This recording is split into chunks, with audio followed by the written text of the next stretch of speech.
NAF-TV filɛbagaw an ka foli ni tanu bɛ aw ye a y'aw bisimila a ka jɛmukan mandi kɛnɛ kan ni an b'a wele nansarakan na ko entretien avec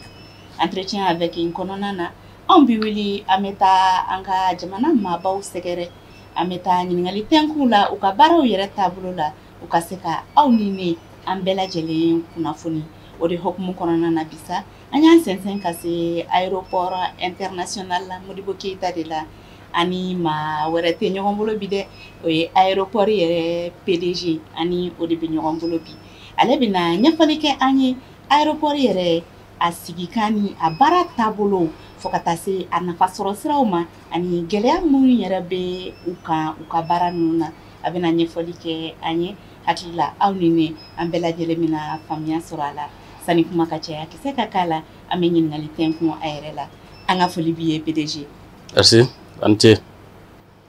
Ayiwa an ser'i ma bi walasa ka na ɲininkali tɛnku i la aw ka baara yɛrɛ taabolo kan aéroport kɔnɔna na yan san'o cɛ i bɛ se k'i yɛrɛ ko fɔ an ye. Ente i ka kumaw la vraiment a diyara an ye bi aw wulila ka se anw ma pour que an ka dɔɔni fɔ an ka aéroportw kan bi don min na an bɛ yan an bɛ aéroport international président Modibo Keyita Senu an b'o de la. Donc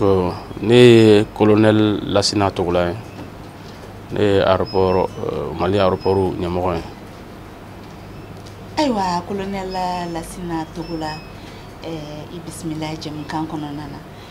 i bɛ se k'a fɔ an ye sariya kisɛ min yɛrɛ bɛ aéroport sigi sen kan. Bon sariya kisɛ min bɛ aéroport sigi sen kan aéroport ye cakɛda ye mun bɛ u b'a fɔ mun ma ko mun bɛ jagofɛn ninnu kɛ an bɛ an occuper passagers ka taaliw n'u ka nali la donc an ye wari ɲini yɔrɔ de ye bon u b'a fɔ ma ko EPIC donc loi min b'a créer o loi ye o créera san 2000 san 16 du 7 juillet 2016 donc o loi ni o b'a aéroport ka kan ka baara cogo min o b'o loi o yira dɔ wɛrɛ bɛ yen fana o kɛra san 2000 ani san 19 o waati o numéro ye 941 o kɛra décembre kalo tile 2 ani san 2019 o ye loi dɔn o y'o modifié o y'o yɛlɛma dɔɔni don la voilà pour que baara bɛ se ka yiriwa cogo min na donc aéroport yɛrɛ la n'i ye jateminɛ kɛ o loi ninnu b'a mission mun d'a ma o ye ka aéroport fɛn fɛn bɛ Mali la ka aéroport ninnu ka baara k'u kɔnɔ ka passagers ka taali n'u ka segin k'o tɔbɔtɔ ka fɛn minnu bɛ bureau minnu ni baarakɛ minɛnw cakɛda minɛn minnu bɛ yen k'olu fana ka hali bi ka dɔ fara u kan ka yiriwa feerelikɛ yɔrɔ minnu bɛ yen olu bɛ se ka taa ɲɛ cogo min na parce que n y'o de fɔ n ko anw bɛ wari ɲini de kɛ an ka yɔrɔ nin na yan voilà donc ale ni ka aéroport fɛn fɛn bɛ yen ni mun dayɛlɛlen tɛ ka fɛɛrɛ kɛ k'olu dayɛlɛ pour que avion ka se ka continuer ka taa ka tila ka segin n'o ye aéroport kɔnɔ an ka jamana kɔnɔ aéroport ye Kayi ninnu ni Sikaso ninnu ni Mopti ni Tombouctou ni Gao ni Nioro ni fɛn aéroport tɔw donc o kɔnɔna na an bɛ fɛn ye mɔgɔw bisimilali ye an b'o o services de b'an bolo mun b'a to an bɛ mɔgɔw bisimila min b'a to an bɛ kunnafoni di mɔgɔw ma min b'a to u ka taa ni ka segin aéroport la u ka voyage ka se ka nɔgɔya u bolo cogo min na ale ni an ni mɔgɔ wɛrɛ minnu bɛ baara kɛ ɲɔgɔn fɛ n'a bɛ fɔ o ma ko partenaires o baara bɛ se ka nɔgɔya cogo min na ale ni jama parce que jama de bɛ na yan jama bɛ na pour que jama ka se ka ladɔnniya ka kunnafoni pour que u ka taa ni ka segin ka nɔgɔya u ma u bɛ waatinin min kɛ aéroport kɔnɔna na o fana ka se ka o bɛ nɔgɔya u ma cogo min na an ka baara fana kɔnɔna na i yɛrɛ ɲɛ b'a la k'a fɔ ko aéroport a bɛ fɔ ko zone aéroportière mɔgɔ caman bɛ yɔrɔ nin nɔfɛ mɔgɔ caman b'a fɔ ka na i sigi donc an ka baara fana kɔnɔna na an bɛ o yɔrɔ ninnu fana lakana pour que mɔgɔw kana na sigi a la, mɔgɔw kana na u ka sow jɔ a kɔnɔ. Donc o fana b'an ka baara kɔnɔna na. Ayiwa o tɛmɛnen kɔfɛ cakɛda jumɛnw fana bɛ yen nɔ minnu jɔdaba bɛ aéroport yɛrɛ ka baara la ɲɛnamayali la? Cakɛda min bɛ aéroport dɛmɛ a ka baara la a ka ca. An bɛ se k'a daminɛ ni ASECNA n'o ye farafinna jamana dɔw bɛ yen k'u kɛ k'u fara ɲɔgɔn kan pour que ka fɛn dɔ bila sen kan min b'a to avion ka taa ni ka seginw o ka se ka nɔgɔya cogo min na ka sɔrɔ kasara ma bɔ a la, ka sɔrɔ problème foyi ma bɔ a la, pour que mɔgɔw passagers ka se ka taa ka segin ka se u seyɔrɔw la ka sɔrɔ u ma ɲani u ma sɛgɛn, pour que avion fila kana na gosi ɲɔgɔn kun. O ye ASECNA ye. Maintenant ASAM fana bɛ yen n'o ye assistance aéroportuaire du Mali ye, olu ka baara ye ka mɔgɔw assister ka bagages lana ka bagages placer, ale ni ka ni minɛnw bɛ na ka mɔgɔw ka feerekɛ minɛnw bɛ na ka k'u labɔ avion kɔnɔ ka se ka u manipuler pour que mɔgɔw ka se k'u ka bagages sɔrɔ, ale ni ka avion placer ni avion nana parking sanfɛ ka avion lajɔ pour que avion ka se ka jɔyɔrɔw sɔrɔ, ale ni carburant pour que carburant ko ka ɲɛnabɔ. N'o bɔlen kɔ la policiers fana bɛ yen u b'a fɔ ma ko police de l'air et des frontières, olu fana ka baara ye min ye o ye ni mɔgɔw bɛ tɛmɛ mɔgɔw voyage tɔla don u tɛmɛtɔla komi n y'a fɔ cogo min u b'u ka bagages lajɛ u b'u ka enregistrement u b'u tɔgɔw sɛbɛn ka u tɔgɔ don ordinateur kɔnɔ pour que a ka dɔn k'a fɔ ko ni karisa tɛmɛna, n'u fana segintɔla don fana u b'u tɔgɔ lajɛ k'u tɔgɔ enregistrer fana k'a dɔn ko karisa fana donna. Donc olu ka baara ye gendarmerie fana u b'a fɔ ma ko groupement de transport aérien, olu fana ka baara ye fɛn fɛn ye sécurité ye aérogare kɔfɛla ninnu na olu fana ka baara y'o de ye. Donc ale ni délégation ASECNA fana, donc ale fana bɛ fɛn fɛn ye Mali yɛrɛ kɔnɔna baara ninnu ye ale fana bi avion ko sira kan ale fana bi occuper o fɛn ninnu na. Maintenant ANACI n'o ye agence nationale de l'aviation civile, ale ka baara ye fɛn fɛn ye sécurité ale ni sûreté ye an ka fɛnko la, c'est à dire que lakana ale ka baara y'o de ka lakana sabati, ale loi minnu bɛ bɔ texte ni loi minnu bɛ bɔ ale ka baara ye k'olu labaara pour que mɔgɔw ka ni mɔgɔ min ye bɔra sira kan pour que o ka se ka na sira kan cogo min na n'o ni ɲangini ninnu ka kan o bɛ f'u ɲɛna. Donc ale ka baara y'o de ye. Douane fana bɛ yen o ka baara ye douane u bɛ fɛnw colis minnu bɛ na i b'a sɔrɔ colis dɔw bɛ na mun wari kan ka sara mun na ou bien peut-être ni fɛn sugu dɔw dontɔla de don u b'olu lajɛ n'a y'a sɔrɔ ni mɔgɔ min kan ka wari sara ou bien ni taxe ni fɛn min kan ka sara. Fɛn fana kɛnɛyaso mɔgɔw fana bɛ yen olu fana ka baara ye k'a lajɛ mɔgɔw dontɔla n'u bɔtɔla,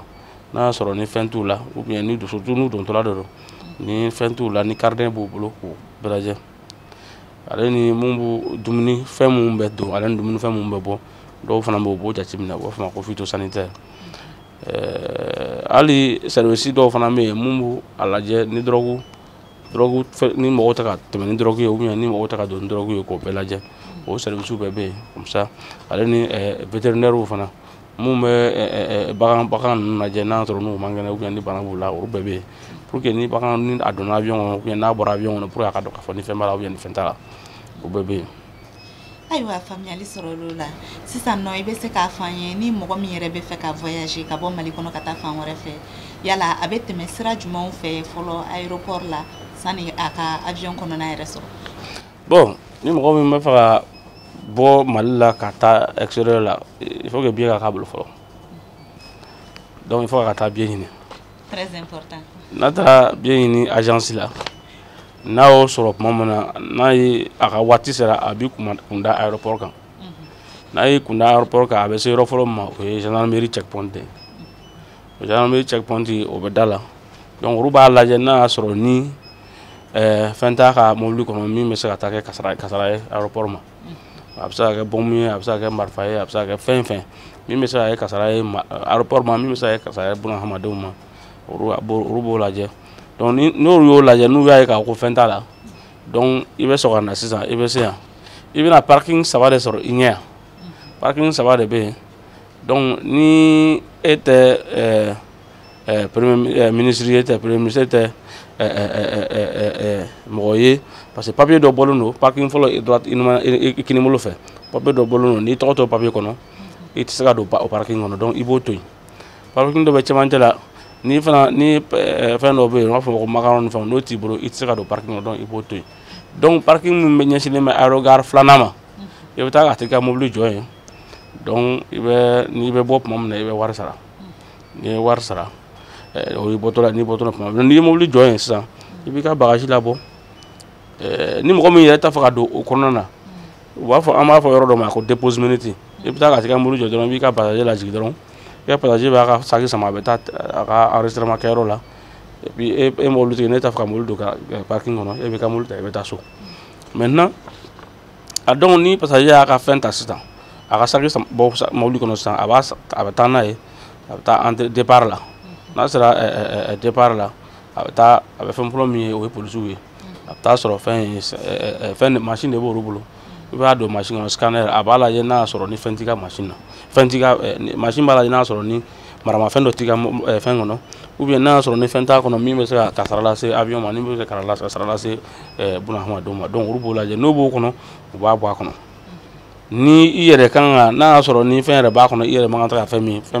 man kan tɛ ka k'a kɔnɔ n'o yɛrɛ kɔnɔ u na min kan ka k'i la o fana bɛ k'i la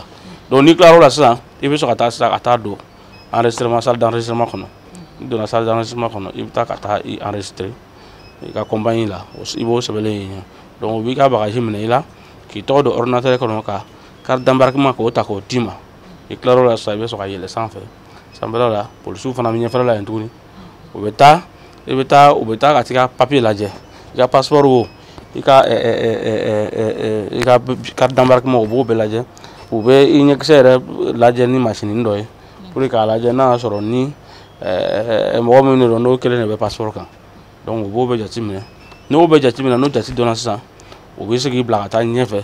i bɛ se mɔgɔ polisi wɛrɛw ma tuguni olu bɛ i ka fuyeli de kɛ sisan k'i ka poche kɔnɔnaw fouiller k'i ka samaraw b'i sen na k'i ka ceinture yɛrɛ b'i la ka i ka sakiw lajɛ n'a y'a sɔrɔ ni maramafɛn t'a kɔnɔ n'a y'a sɔrɔ ni jima parfum ji camanba t'a kɔnɔ olu n'a ɲɔgɔn ninnu comme ça u b'olu minɛ pour que k'olu bila parce que olu bɛɛ bɛ se ka kɛ ka taa avion kɔnɔ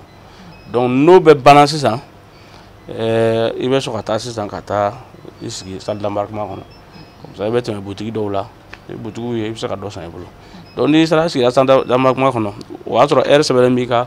o taali heure i kan ka don avion kɔnɔ heure min na o y'a sɔrɔ sɛbɛnlen b'i ka billet kan donc n'o waati sera u bɛ wele bila mɔgɔw ma i bɛ t'a sɔrɔ dɔw fana bɛ kuma na radio fɛn na micro la mun b'a fɔ k'a fɔ ko nin kɛlen tan nin kɛlen tan mɔgɔ dɔw bɛ taa b'u ka enregistrement kɛ u bɛ t'u yaala donc u bɛ mɔgɔw wele k'a fɔ ko a ye na ko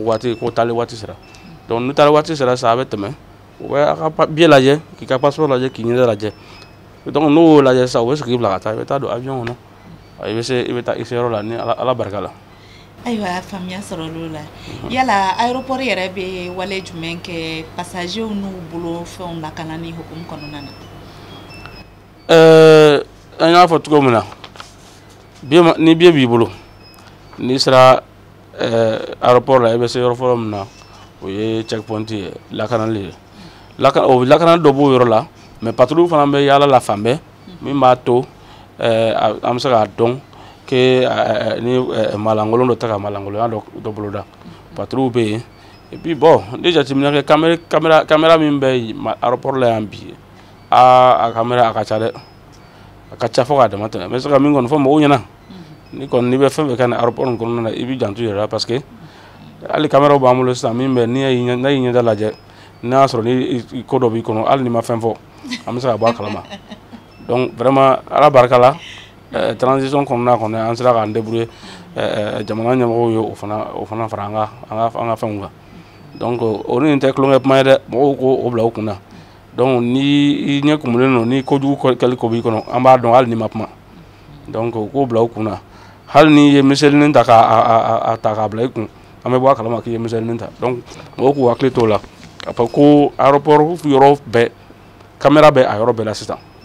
i jakite yɔrɔ o yɔrɔ la et puis caméra minnu don caméraw bɛ tourner rotation 360 degrés donc u bɛ munumunu comme nɔnsi ɲɛ bɛ munumunu cogo min na a bɛ munumunu donc a bɛ yɛlɛma a bɛ se ka yɛlɛma a kɔnɔna na donc i bɛ ka bolo ka taa yɔrɔ min na an bɛ se ka a da i kan hali avion wulitɔ la an sigilen yan an ka bureau nin kɔnɔ yan i bɛ avion wulitɔ la yan caméra filɛ nin ye avion na parking sanfɛ donc an ɲɛ bɛ fɛn bɛɛ la voilà donc sécurité ko kɔni an kɔni tɛbɛ don olu nɔfɛ mɔgɔ tɛ se k'a fɔ ko sécurité assurée don 100% mais vraiment an ye laɲini fɛn fɛn kɛ jamana ɲɛmɔgɔw fɛ pour que ka se ka dɔ fara sécurité ko kan ala barika la o caman nɔgɔyara an ka ministre yɛrɛ tuma dɔ la a bɛ wuli ka na visite surprise kɛ pour que k'a lajɛ k'a fɔ n'a y'a sɔrɔ ni an ye mesure mun ta n'a y'a sɔrɔ ni u bɛ ka bɔ u siraw fɛ donc vraiment bɛɛ ka cɛsiri b'a la a kɛra ministre des transports ye o a kɛra ministre de la sécurité ye o bɛɛ kɛ bɛ k'i sɛbɛ don a fɛ pour que an ka se ka lakana ka se ka kɛ cogo min na. Ok, faamuya sɔrɔ l'o la nka an bɛ don min na i ko bi lakanabaliya bɛ an ka jamana yɛrɛ kɔnɔna na yala aéroport kɛlen don ka waleya dɔw boloda walasa ka jamana dɛmɛ lakanabaliya in ka se ka bɔ an fɛ yan nɔ cogo min na wa. Oui, bon, i y'a fɔ cogo min na lakanabaliya b'an ka jamana lakana ko problème b'an ka jamana kɔnɔ bi a b'an ka jamana kɔnɔ bi comme an y'a fɔ cogo min na an ka aéroport y'an ka donda ye an ka aéroport y'an ka bɔda de donc an kɔni bɛ se ka min fɔ an kɔni ye cɛsiri caman kɛ pour que mun ye finitigiw ye finitigiw mun bɛ se ka lakanali kɛ an y'o kɔni o caman bɛ yan bi ala barika la olu bɛ yɔrɔw la pour que an ka aéroport bɛ se ka lakana cogo min na pour que hali ni malangolo bɛ fɛ ka na ko dɔ kɛ pour que aéroport ka se ka o mɔgɔ ninnu finitigi ninnu ka se ka wuli ala n'u ka wulikajɔ la pour que u ka se ka solution sɔrɔ o la o kɔni ala barika la o bɛ yen mais an tɛ mɔgɔ tɛ se ka sécurité ko filɛ nin ye lakanali ko filɛ nin ye ɲinali t'a la parce que mɔgɔ min bɛ fɛ ka kojugu kɛ o tɛ ɲina bamananw ko ten ko kɔnɔni de bɛ ɲina jan kɔ sinon jan tɛ ɲina kɔnɔni kɔ voilà donc vraiment ni n'an ma an continuer ka an cɛsiri a tɛna ɲɛ sɔrɔ bamananw b'o kelen de fɔ ko ko fɛn ɲinɛni bɛ sɔngɔlan bi mais a tɛ se k'a lawuli ni kojugu kɛra i jija kojugu kana kɛ parce que ni kojugu kɛra a kɔlɔlɔ ka bon k'a fɔ ko lagilali tiɲɛni ka nɔgɔn ni lagilani ye voilà n kɔni bɛ se k'o fɔ k'o fara kan. Ayiwa faamuya sɔrɔ olu la i yɛrɛ ka kumaw la i y'a yira k'a fɔ ko aéroport ye agence commerciale de ye yala aéroport jɔda jumɛn bɛ an ka budget national la aéroport yɛrɛ bɛ jumɛn de lase jamana yɛrɛ waribonba ma an bɛ don min na i ko bi. bon ni n ko n bɛ kuma nin kan an bɛ sɔn ka tile ban an bɛ sɔn ka su ko nin yɔrɔnin na yan parce que n ye jateminɛ kɛ an ka aéroport yan'an yɛrɛ ka se don kɔnɔna na ne jateminɛ kɛ aéroport la n'i bɔra k'i jɔ kɛnɛma sisan i bɛ jamaba de ye i ye jama sugu bɛɛ de ye bɛɛ bɛ fɛ ka na aéroport la dɔw yɛrɛ tɛ k'a fɔ k'u bɛ aéroport baarakɛlaw tɛ dɛ u bɛ yan parce que u bɛ ka fɛn wɛrɛw ko misɛnninw wɛrɛ kɛ donc olu n'a yɛrɛ dannaw dɔrɔn ma o mɔgɔ ka ca fo ka dama tɛmɛ donc o mɔgɔ ninnu bɛ contribuer olu bɛ se ka olu bɛ u ka famille labalo u bɛ u bɛ mɔgɔ wɛrɛw fana u bɛ hɛrɛ dɔ lase mɔgɔ wɛrɛ dɔw ma mais o bɔlen kɔ a la aéroport bɛ fɛn sara impôt sara n'o ye hali ni an ye bénéfice n'an ye bénéfice net min sɔrɔ aéroport bɛ à peu près 30% o bénéfice o bɛ sara impôt la directement mais chaque mois fana an kan ka min fana sara impôt la an b'o fana sara et puis comme n y'a fɔ cogo min na aéroport bɛ baara sɔrɔ ka di mɔgɔ dɔw ma dɔw bɛ baara kɛ aéroport kɔnɔ donc baara b'olu bolo mais dɔw fana bɛ yen olu tɛ directement baara kɛ aéroport kɔnɔna na mais u bɛ ala ni aéroport ka kama u bɛ baara misɛnnin dɔ wɛrɛw kɛ min fana bɛ se ka min tɛ se aéroport ma directement mais min nafa fana bɛ se ka se mɔgɔw ma mun bɛ baara la aéroport la o mɔgɔ caman fana bɛ yen mɔgɔ caman fana bɛ yen olu entreprise caman bɛ baara kɛ aéroport mɔgɔw fana fɛ olu fana bɛ mɔgɔ caman fana bila mɔgɔ caman fana bɛ baara kɛ olu bolo par exemple misali de don yɔrɔ jɔsila ninnu o ye entreprise ba dɔ bɛ mɔgɔ baden mɔgɔ caman u bɛ mɔgɔ caman bila baara la donc olu fana bɛ sara bɛ fana d'olu ma donc o fana bɛ se ka taa du dɔw u bɛ taa ka taa du dɔw fana labalo nin fana bɛ se ka kɛ aéroport fana hali k'a da aéroport bɛ ka a bɛ ga mun ni fɛn mun jɔ ale ni a bɛ sira mun fɛn mun labɛn ale ni a bɛ min fɛn fɛn bɛ se ka hali ka butigi ni fɛn ninnu jɔ ka restaurant ni fɛn mun jɔ aéroport b'o bɛɛ o bɛɛ ye koba ye min b'a to min bɛ se ka o bɛ se ka emploi baarakɛ dɔ bɛ se ka fara baarakɛlaw kan dɔ bɛ se ka fara sɔrɔ fana kan donc o bɛɛ ye koba ye min aéroport bɛ se ka min kɛ et puis bon aéroport fana ka baara fana ye min ye c'est à dire que o minɛn ninnu o an bɛ ka fɛn mun jɔ a caman bɛ se ka a to mɔgɔw bɛ se ka feerekɛlaw jagokɛlaw bɛ se ka t'u ka minɛnw ta extérieur la ka na nɔgɔya la ka tila k'u ka minɛnw ta ka bɔ aéroport kɔnɔ nɔgɔya la hali dɔw yɛrɛ bɛ se k'u ka minɛn bila aéroport kɔnɔ yan ka kalo ka semaine kelen ka semaine fila kɛ ka sɔrɔ u ma ta n'u mago jɔra la u bɛ na ta u bɛ taa n'a ye o bɛɛ bɛ se ka kɛ donc o bɛɛ bɛ an ka jamana yiriwa. Ayiwa faamuya sɔrɔ olu la yala aw naani sisan cɛ an bɛ i n'a fɔ wagati laban ninnu na yala yiriwali yɛlɛmɛ donna aéroport taabolo la yiriwali yɛrɛ sira fɛ wa. Bon comme ne ye aéroport ɲɛmɔgɔ fɔlɔ ye n t'a dɔn ni yɛlɛma donna la mais je crois que maliyɛnw de bɛ se k'o dɔn parce que an kɔni an bɛ da ni mɔgɔw ka lafiya an bɛ da n'o ye mɔgɔw ka lafiya an bɛ wuli n'o ye parce que an ka ɲɛmɔgɔ n'o y'an ka ministre de transport ye ale y'o de fɔ an ɲɛna k'an ka ko bɛɛ kɛ min b'a se k'a to passagers bɛ se ka lafiya cogo min na maliyɛnw bɛ se ka lafiya cogo min na u ka voyage kɔnɔna na u ka taali o n'u ka segili mais je crois que ale fana ka ɲɛmɔgɔ n'o ye premier ministre ye o y'a sɔrɔ ale fana de y'o fɔ an ɲɛna n'o fana ka ɲɛmɔgɔ ye président ye président na kɛ k'o fɔ o fana ɲɛna donc an kɔni ka mission kɔni ye min ye an kɔni bɛ ko bɛɛ kɛ pour que o cɛsiri kɔnɔna na vraiment an ka se ka kuma mun fɔra an ye ci mun fɔra an ye k'an k'o kɛ an kɔni b'an jija an b'o kɛ fɔ n'an dɛsɛra wa n'an dɛsɛra fana an b'a fɔ an ka ɲɛmɔgɔ ɲɛna n'o ye ministre ye k'a fɔ a ɲɛna vraiment i ye nin fɔ mais an dɛsɛra mais ala barika la fɛn o fɛn fɔra an ye bi depuis an sigira fɛn o fɛn fɔra an ye an kɔni hali n'an ma se k'a bɛɛ kɛ k'a jɛ fɛsɛfɛsɛ an kɔni ye dɔ ka u la min b'a to mɔgɔ nimisi wasala an bɛ sɔrɔ ala ko la donc o défi ninnu fɔlɔw ye mun ye fɔlɔ n'an kun nana mɔgɔw b'a ko parking ko a kuma kun cayalen don k'a kuma caya bon vraiment parking nin wari bɛ sɔrɔ a la mais an na kuma problème caman b'a la parce que a kun tɛ tickets sɔrɔli kun ye problème ye mɔgɔw ka wariko kun ye problème ye donc an kun bɛ wari min kun bɛ sɔrɔ a kun tɛ miliyɔn 10 yɛrɛ bɔ kalo la mais ala barika la an y'an tɛgɛ sigi o kan ni n ka baarakɛlaw vraiment an y'an tɛgɛ sigi o kan bi kɔni an bɛ tuma dɔ la an yɛrɛ kalo dɔ kɛra an ye miliyɔn 40 yɛrɛ sɔrɔ donc an bɛ se ka miliyɔn 30 sɔrɔ kalo kelen kɔnɔ donc n'i y'o fara ɲɔgɔn kan kalo 12 o bɛ taa miliyɔn 300 miliyɔn 400 la donc o bɛ se ka mɔgɔ caman aéroport yɛrɛ baarakɛla tila kelen sara donc o bɛɛ ye koba ye mais min ye fana ye yɔrɔw lasaniyali fana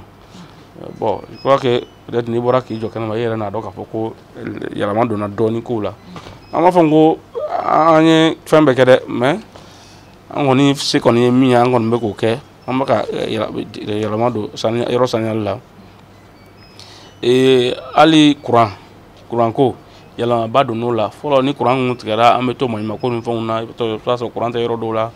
mais ala barika la bi hali ni kuran tigɛra an kɔni an b'an débrouiller fɔ yanni kuran ka na an kɔni an bɛ se an tɛ service kɔni tɛ jɔ k'a fɔ ko kuran ko problème na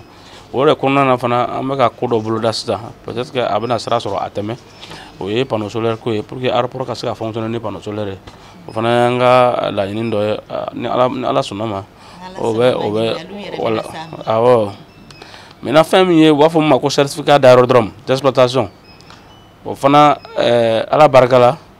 donc nin ye aéroportw la n'i ye Afrique aéroportw ta kɛmɛ sira la 30 ale ni 6 de o papier nin bɛ o aéroport 36 de bolo n'i ye Afrique aéroportw bɛɛ ta donc an garisɛgɛ ka di Mali b'o o kɔnɔna na an ka aéroport de Bamako b'o o 36 nin kɔnɔna na donc a renouvelé an y'a papier sɔrɔ ka kala o sɛgɛrɛ papier kan tuguni k'a sɔrɔ ɲinan fana a papier ala barika la fana a papier yɛrɛ bɛna sɔrɔ a bɛna sɔrɔ ni chiffre min sɛn o chiffre ka bon ni san bɛɛ ta ye donc vraiment o yɔrɔ la an bɛ aéroport baarakɛlaw fo vraiment ka an ka partenaire fana k'u fo parce que ni an ka cɛsiri kun tɛ an kun tɛna se je crois que an bɛ 80 ni joli la nin sɛn 88 donc 80 hein kɛmɛ sara la an bɛ 88 na donc vraiment an ye koba kɛ sinon a daminɛna waati min na je crois an kun bɛ joli la 72 voilà donc vraiment an fana an cɛsirila o yɔrɔ la. Ayiwa faamuya sɔrɔla la sisan I bɛ se k'a fɔ an ye don n'a nataw la waleya jumɛnw bɛ aw kɔnɔ k'a sigi sen kan halisa aéroport yɛrɛ ka yiriwali kan o kama ani Mali yɛrɛ ka yiriwali kama. Aéroport ka yiriwali kama fɛn caman de b'an bolo yɔrɔ bamananw ko ten ko fantan hakili ka bon parce que fantan hakili ka bon a miiri sira ka jan mais t'a sɔrɔ a bɛ miiri fɛn caman na a b'a fɔ ko a ko ni wari tun bɛ n bolo ko n tun bɛ nin kɛ mais bon an kɔni an b'an jigi tigɛ Ala la an kɛlen bɛ ka fɛn caman bolo da Ala ni an ka jamana ɲɛmɔgɔw yɛrɛ sababu la an kɛlen bɛ ka an b'an jigi tigɛ Ala la parce que n'o ye fɛn fɔlɔ ye mun ye n y'o fɔ yen o ye courant ko in de ye parce que n'i ye jateminɛ san kɔnɔ an bɛ 1,8 de sara EDM ye 1,8 800 millions an b'o de sara EDM ye san o san donc vraiment an ye jateminɛ kɛ an ni EDM mɔgɔw yɛrɛ y'a jateminɛ kɛ ɲɔgɔn fɛ pour que n'o sɔrɔla énergie solaire comme ça o b'an ka courant ta courant ko u b'o régler ni Ala sɔnna ma hali ni tɔ min fana tora an b'o tɔ fana feere EDM ma donc o temps kɔnɔna na courant min tun bɛ na aéroport la EDM bɛ courant bila ka na aéroport la o bɛ se ka kɛ ka jamana quartier wɛrɛ Bamakɔ quartier wɛrɛ ta comme ça o bɛ se ka dɔ bɔ courant tigɛ la donc vraiment an kɔni bɛ k'o ko développer donc an ni EDM mɔgɔw ye caman avancera la kosɛbɛ peut-être que ni Ala barika la peut-être ni kalo a man kan ka kalo 2 sɔrɔ tuguni ka sɔrɔ a baara ma daminɛ an y'a fana yamaruya fana k'a ɲini fana o mɔgɔ kelen ninnu fɛ pour que yan'an ka k'a dan Bamakɔ yan an b'a kɛ aéroport tɔ na n'o ye Kayi Mopti ale ni Tombouctou ni Gao ninnu ye parce que bɛɛ b'a dɔn k'a fɔ ko tile b'an ka jamana nin kɔnɔ donc ni tant que tile bɛ yen an b'an jija de sisan pour que tile ka se ka an ka se ka courant sɔrɔ ka sababu ka kan tile ye o bɔlen kɔ la sinon an ye a jateminɛ k'a fɔ ko passagers bɛ na n'u nana ni avion cayara ɲɔgɔn fɛ avion ye 3 4 sɔrɔ ɲɔgɔn fɛ en même temps i bɛ taa sɔrɔ passagers ka bɛɛ mɛn bagage ko la donc an jateminɛ kɛ sisan an ka terminal 2 ninnu liaison t'u ni ɲɔgɔn cɛ donc an bɛna liaison de créer u ni ɲɔgɔn cɛ n'a bɛ fɔ o ma ko passerelle pour que an ka avion dɔw lana an ka aérogare kɔrɔ nin na yan comme ça tapis dɔw bɛ yen o tapis tɛ ka utiliser donc n'an ye mɔgɔw o lana yen o b'a to aéroport kura nin aérogare kura nin o tɛ fa tewu mɔgɔw dɔw bɛ se ka na yan avion dɔw bɛ traiter o kɔnɔ yan donc o bɛna nɔgɔya don ko la ni Ala sɔnna ma an y'a jateminɛ fana n y'a fɔ n ka kuma daminɛ na ko maliyɛn ni maliyɛn kelen bɛ voyager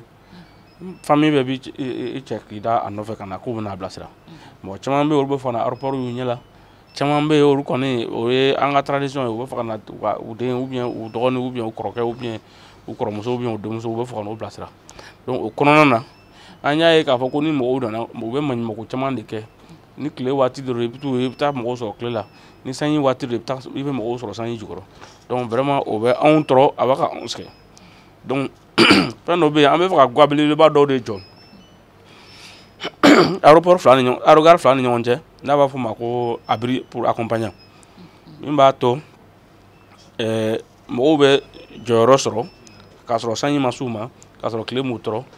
o kelen sanfɛla la an bɛna lajɛ fana ka ni Ala sɔnna ma ka butigi dɔw k'o kɔnɔna restaurant dɔw k'o kɔnɔna na ka tila ka butigi dɔw kɛ a kɔnɔna na pour que mɔgɔw ka se ka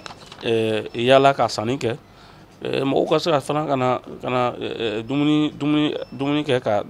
k'u yɛrɛ lafiya awɔ. Ayiwa Ala ka bɛɛ lajɛlen ɲɛnabɔli fanga di k'a se kɛ o tɛmɛnen kɔfɛ baarakɛlaw yɛrɛ dun baarakɛlaw ka taabolo yala aéroport bɛ ka mun de kɛ walasa ka se ka yiriwali don baarakɛla ninnu ka vie la et puis k'u bila à l'aise. Bon o ni question nin kɔni ne kɔni bolo peut-être que n'i ye directeur comme i bɛna kuma tila k'u ɲininka o ni kuma nin ka ɲi olu da i k'u ɲininka parce que comme ne de ye premier responsable ye mais mɔgɔ tɛ i ban k'i ɲɛ ko parce que a cira maintenant mais dɔɔnin fɔ a ko la mais i bɛ se ka question poser o kun peut-être que olu bɛ se ka a fɛn f'i ɲɛna. Ne tɔgɔ Sori Doumbia donc ne ye PDG ka dankan ye effectivement ne bɛ baara la aéroport la a bɛ san damadɔ bɔ mais PDG Lasina Togola nali ni bi cɛ a san 3 kɔnɔ vraiment aéroport baara a taara ɲɛ kosɛbɛ aéroport baarakɛla bɛ ye nimisa wasa sɔrɔ parce que ko caman tun bɛ aéroport la yan nɔ a nana personnel kan a nana a ye o ɲɛnabɔ i b'a ye misala fɔlɔ-fɔlɔ yɛrɛ ta o ye personnel ka formation ye bi an bɛ se k'a fɔ fièrement k'a fɔ aéroport personnel bɛ formation sɔrɔ on est à peu près avec près de 80% de taux de réalisation de la formation donc o ye misala fɔlɔ ye filanan fɛnɛ aéroport baarakɛlaw ka hakɛw fɛn fɛn bɛ yen ko a kan ka kɛ baarakɛlaw ka hakɛ ye a bɛɛ dira baarakɛlaw ma donc n'i ye o fɛn damadɔw caman bɛ yen o ye kɛnɛyako b'o la aéroport musakako b'o la fɛti ni fɛnw kuma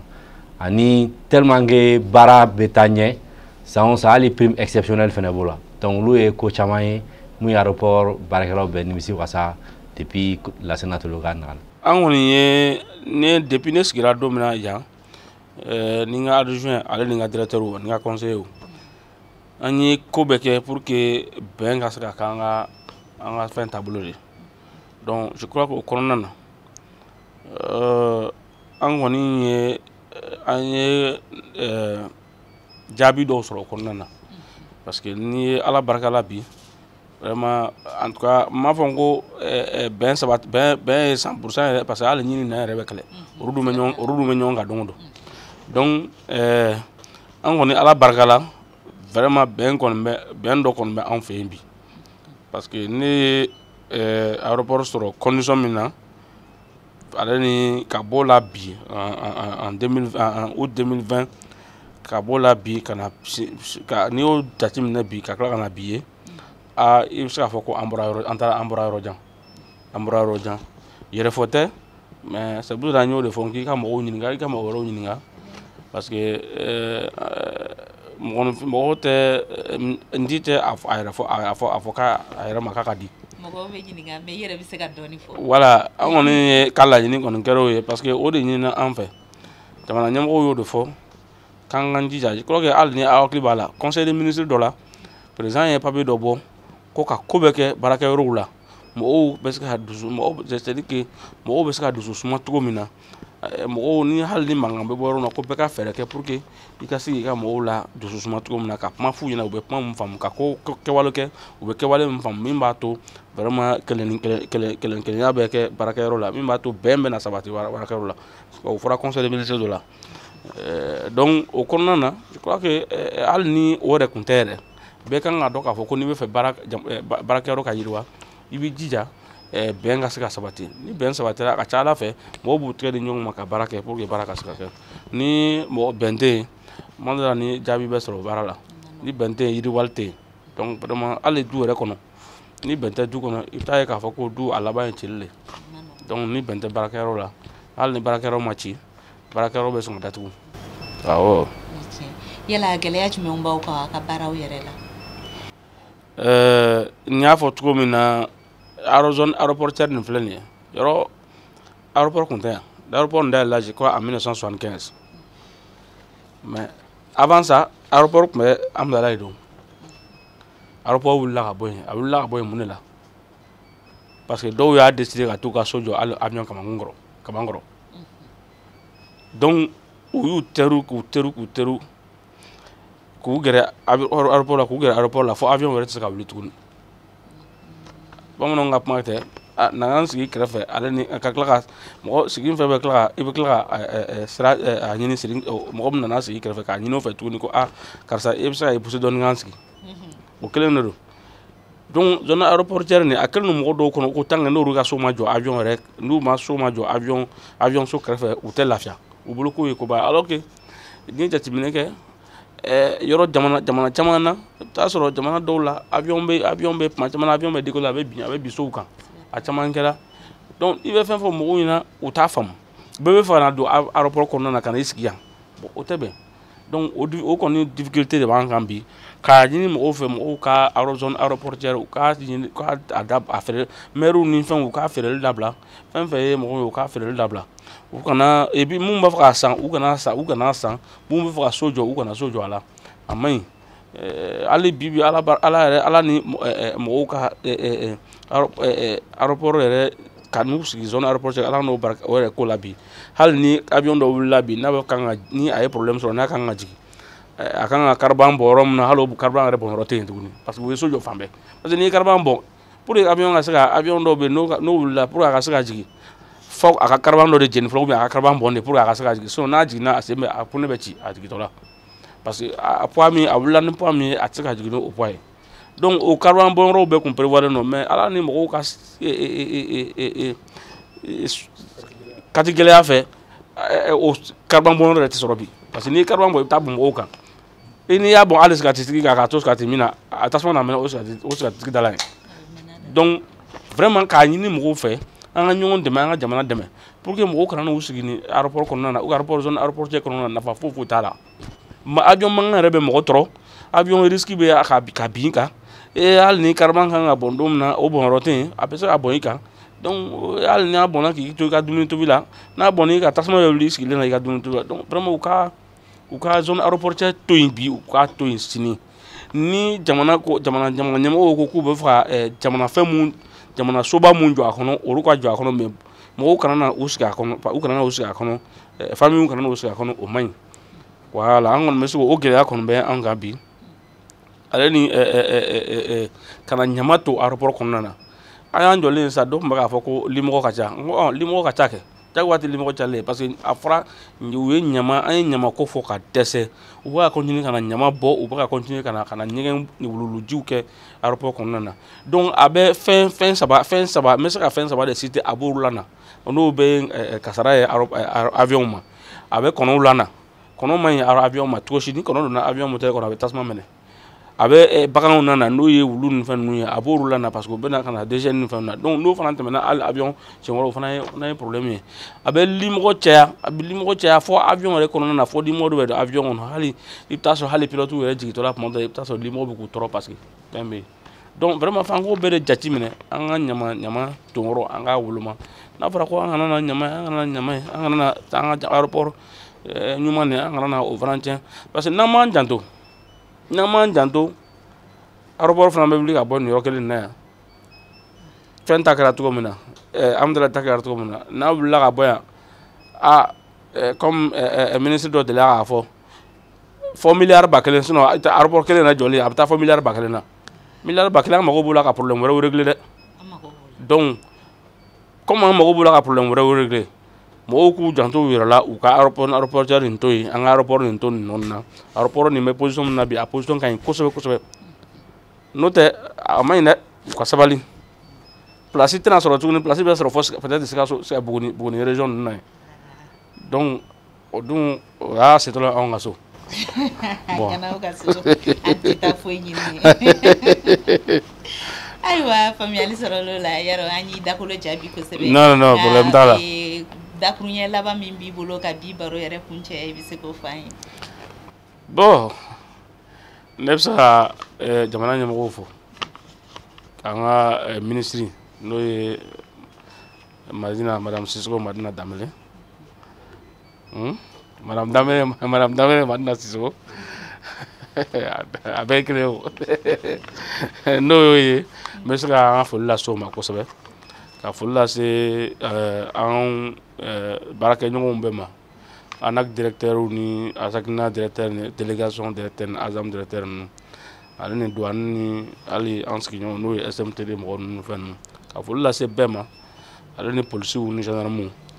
ka foli kɛrɛnkɛrɛn k'o lase n ka adjoint o n'a ka directeur ani n ka conseiller ma vraiment ale ni aéroport baarakɛlaw bɛɛ parce que baara min bɛ ka kɛ bi anw mun filɛ a kɔnɔ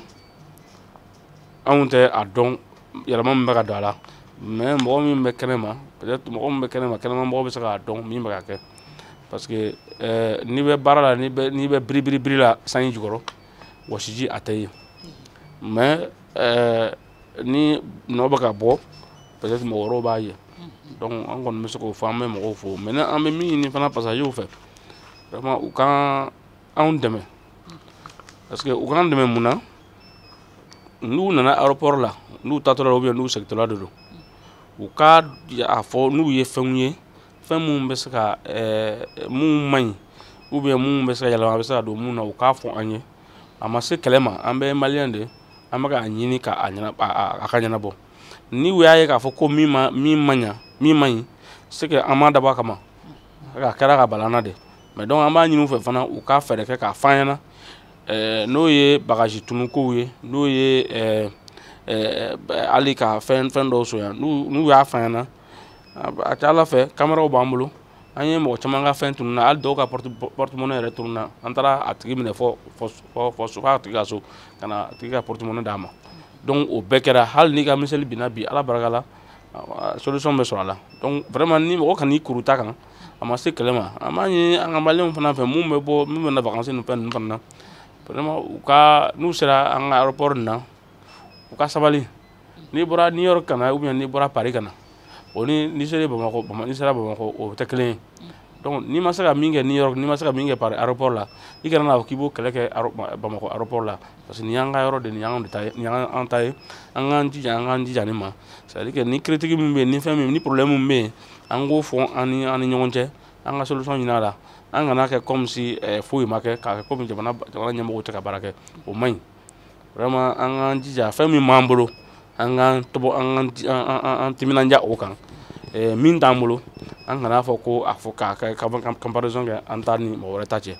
mi mambulo o barka bola anga nji jaw mo o de barka o de bato amtanya anga washiji fana de bola donc vraiment ambo fana ni passager nous peut faire ka ni monter à voyager nous bena passager accompagner vraiment ni u nana u ka na fara ku ka torom na u ka to yoro la na fara ku ka minge u ko ke parce que u be baragela am fana mbulu madola nous nana kana yoro be fa ka foko u te yoro bla donc absaka do mo chamba ta so mo chamba bula mo nun do tembo yana mawe munga mumba nyinga chendo passager natola ou tatola ko donc vraiment ambe wani mo fe beki yere kolosi beka anye ja pour que ni ye problème ye ka signaler rapidement ta so police be munu na jana be munu na ni ye fanye mi mai ba afunyina rapidement comme ça disposition kan ta obeta pour que au problème ga régler